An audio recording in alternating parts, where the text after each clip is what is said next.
ഞങ്ങളുടെ സമയത്തെല്ലാം ഡിസ്ക്രിപ്റ്റീവ് ആയിരുന്നു, കണ്ടമാൻ എഴുതിയ മാത്രം മാർക്ക് കിട്ടത്തുള്ളായിരുന്നു. ഒരുപാട് ഓപ്ഷനുകളുടെ ഇടയിൽ ഈ അൾത്താരയുടെ മുമ്പിൽ വന്നു നിന്നുകൊണ്ട് വിശുദ്ധമായ ഈ അൾത്താരയെ വണങ്ങിക്കൊണ്ട് നിങ്ങൾ പഠിച്ച് വിശ്വസിച്ച് ആർജിച്ച് ജീവിച്ചു പോരുന്ന വിശ്വാസത്തെ ഒന്നുകൂടെ അരക്കിട്ട് ഉറപ്പിച്ചുകൊണ്ട് രണ്ടുപേരും വിവാഹ ജീവിതത്തിലേക്ക് കടക്കാൻ ഞങ്ങൾ തയ്യാറാണ് എന്ന് തിരുസഭയുടെ മുൻപാകെ, ഇവിടെ ഇരിക്കുന്നവർക്ക് അതിൻ്റെ ഒരു ക്രോസ് സെക്ഷനാണ്, തിരുസഭയുടെ മുൻപാകെ നിങ്ങൾ ഉത്തരം പറയുമ്പോൾ അല്ലെങ്കിൽ നിങ്ങൾ വാക്ക് കൊടുക്കുമ്പോൾ നിങ്ങളെടുത്ത ചോയ്സ്, മൾട്ടിപ്പിൾ ഓപ്ഷൻസിൽ നിങ്ങളെടുത്ത ചോയ്സ് കറക്റ്റ് ആണോ അല്ലയോ എന്നുള്ളത് കാലം തെളിയിക്കുന്നത്. ഇപ്പം പ്രോമിസുകൾ ഞാൻ അധികം കൊടുക്കാറില്ല, കാരണം കാലം ഞാൻ ചെയ്തുകൊണ്ട് കൂടുതലൊന്നും ഞാൻ പറയാറില്ല, വിഷയം മാത്രമേ പറയാറുള്ളൂ.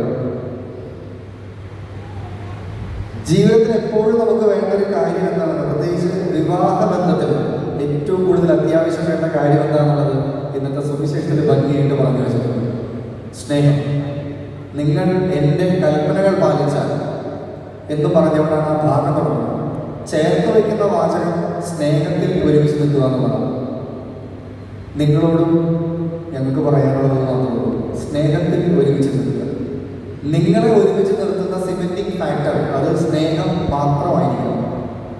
അതിനപ്പുറത്തേക്ക് എന്ത് തന്നെ വന്നാലും അതിനോട് നോ പറയാനുള്ള ഒരു ആർജവം, ഒരു ശക്തി, അനുഗ്രഹം ഈ ആൾക്കാരെ ചോദിച്ച് മേടിക്കുക എന്നുള്ളതാണ് നിങ്ങൾക്കുള്ള ടാസ്ക്.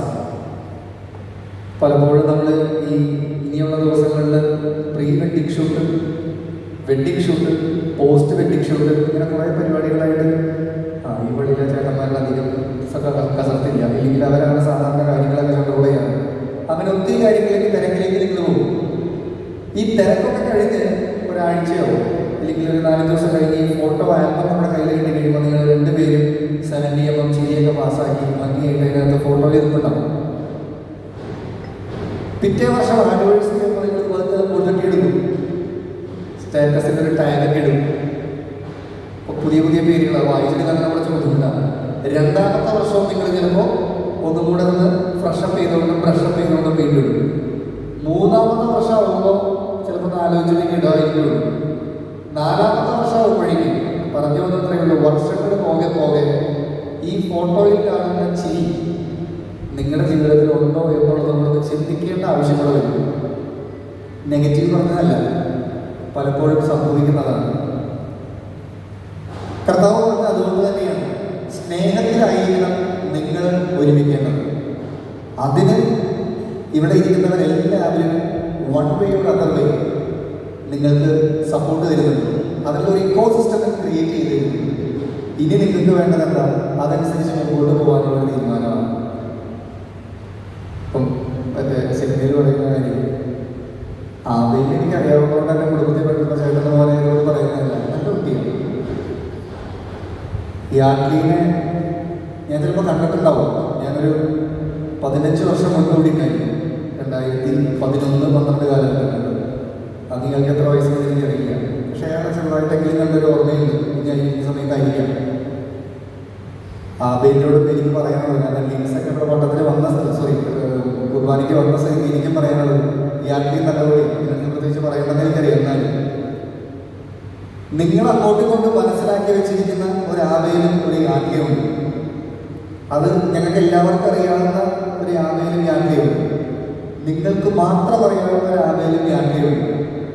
ഞങ്ങൾക്ക് ആർക്കും അറിയാത്ത ഒരു ആബേലും യാത്രയുണ്ട്. ഇനി കുറച്ച് കഴിയുമ്പോൾ നിങ്ങൾക്ക് തന്നെ അറിയാത്ത ഒരു ആബേലും യാത്രയും പുറത്തു വരും. അത് സാധാരണ സംഭവിക്കുന്നതാണ്. ഞാനിത് പറയുന്നതാണ്, ഋതുഭേദങ്ങൾ മാറും, വർഷങ്ങൾ മാറും, നിങ്ങളുടെ തിക്ക് തിരക്ക് കൂടും. നിങ്ങളുടെ രണ്ടുപേരെന്നുള്ളത് ഒരു കുടുംബമാകും, മക്കളാകും, അതൊന്ന് വലുതാകും. കാലങ്ങൾ മാറും തോറും നിങ്ങൾക്കിടയിൽ നിങ്ങളറിയാതെ ഒരു അപരിചിതത്വം, ഒരു സ്ട്രേഞ്ച്നെസ് കയറി വരും. ഐ റിപ്പീറ്റ്, നിങ്ങളുടെ ഇടയിൽ നിങ്ങളറിയാതെ ഒരു അപരിചിതത്വം.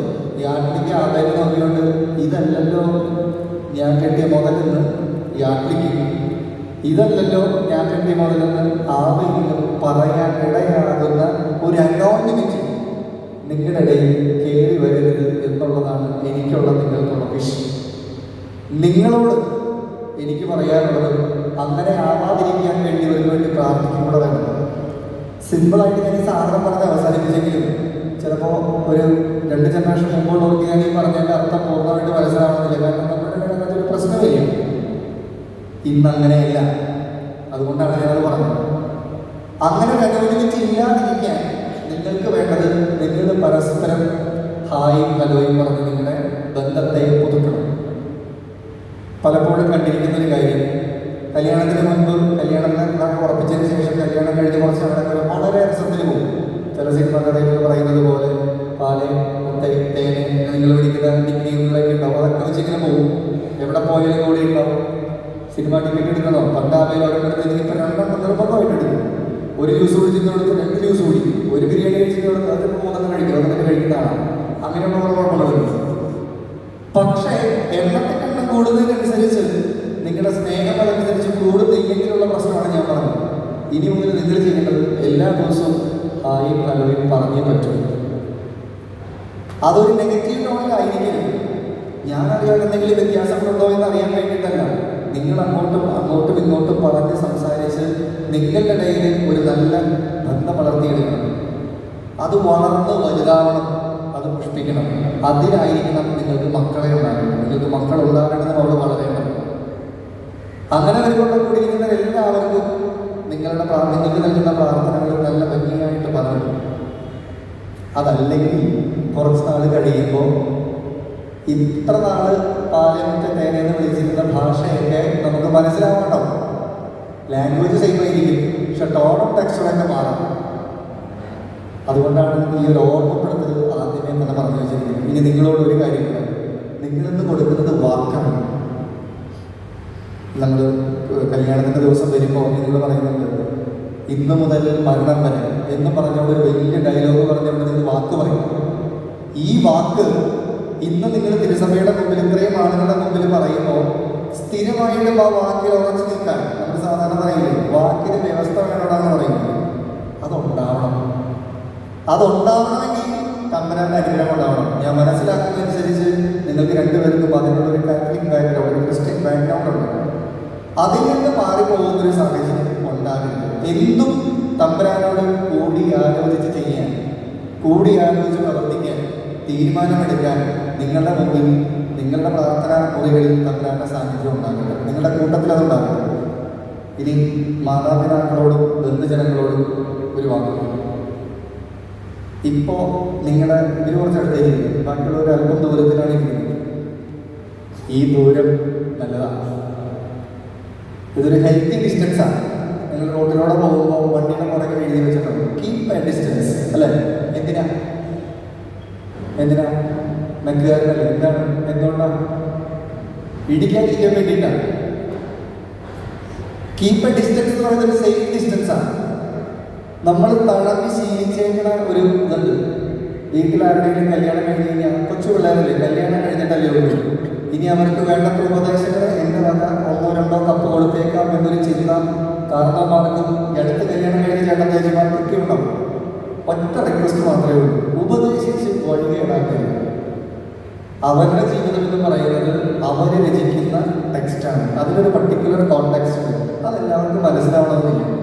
അതുകൊണ്ട് ഉപദേശമാവാം, ഒരു കൈപ്പാട് അങ്ങനെ മാറി നിന്നുകൊണ്ട് മാത്രം. പക്ഷേ ഇടപെട്ട സാഹചര്യം വരുമ്പോൾ നിങ്ങൾ ഇടപെട്ടു.